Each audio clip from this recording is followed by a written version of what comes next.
पिंकी के पति कमलेश की दुकान पर गांव का गुंडा जग्गू दादा आता है और धमकी देकर जाता है कि अगर उसने 1 लाख रुपए नहीं दिए तो वो दुकान तोड़ देगा। घर में सभी परेशान होते हैं। अरे सत्यानाश हो उस जग्गू का, अच्छा खासा लड़का था, पता नहीं क्यों गुंडागर्दी करने लगा, किसी की भी जमीन हड़प लेता है और अब हमारी दुकान के पीछे पड़ा है नास पीटा।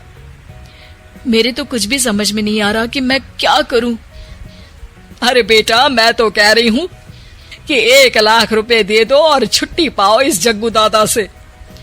नहीं माँ, मेहनत की कमाई है, ऐसे कैसे दे दूं? मैं तो 1 रुपया भी नहीं देने वाला उसे। अरे पैसा तो दोबारा भी कमा लेंगे, पर जान है तो जहान है। नहीं पिताजी, मैं नहीं दूंगा पैसे, मैंने फैसला कर लिया है। पिंकी कमरे में आकर सोचने लगती है, मेरे पति के ऊपर ये कैसी मुसीबत आ गई है। हे भगवान, क्या करूं मैं?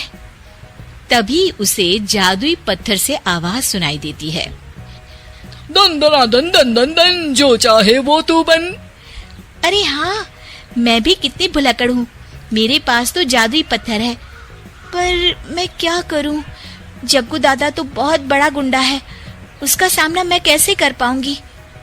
पर मुझे ये करना ही होगा। पिंकी प्लान बनाती है और उसे एक आइडिया आता है और वो आइडिया वो सबको बताती है। सुनिए, मेरे पास एक प्लान है, आप जग्गू दादा को पैसे देकर उन्हें घर पर खाने पर बुलाइए।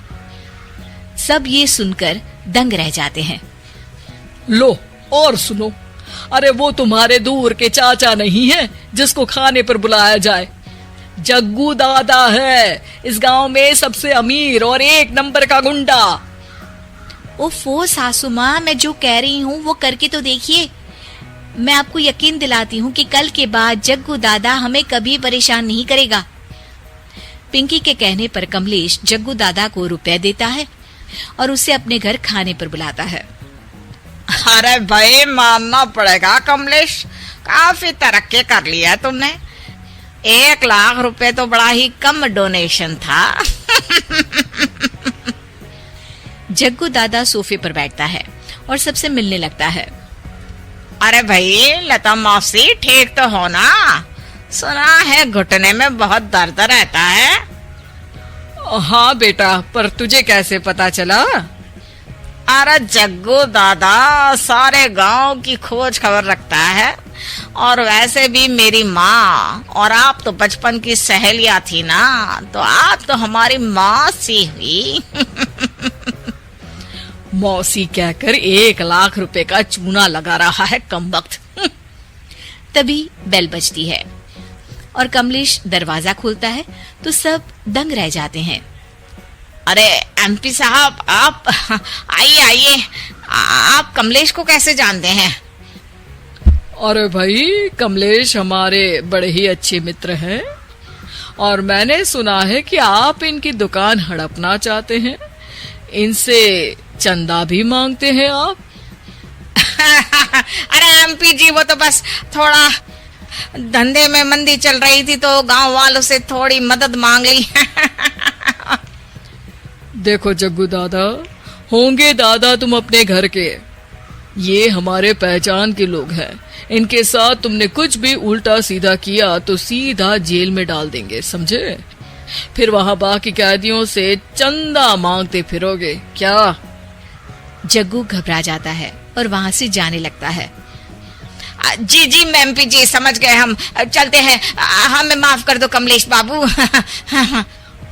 अरे बेटा, खाना तो खा लेता। अरे जग्गू दादा को भागता देख एमपी के रूप में बदली पिंकी हंसने लगती है और सब एमपी के पास आते हैं और उनका धन्यवाद करते हैं। आपको कैसे पता चला एमपी साहब कि जग्गू हमें परेशान कर रहा था?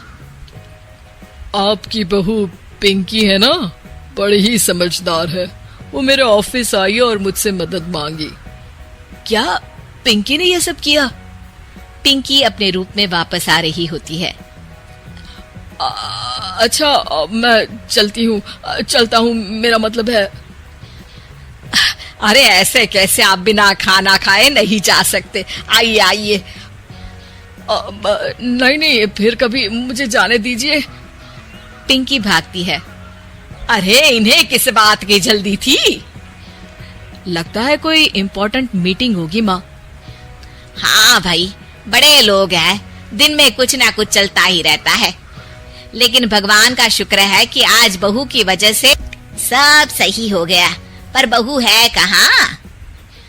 पिंकी घर से दूर भागते भागते अपने रूप में वापस आ जाती है। उफ, बाल बाल बच गई आज तो।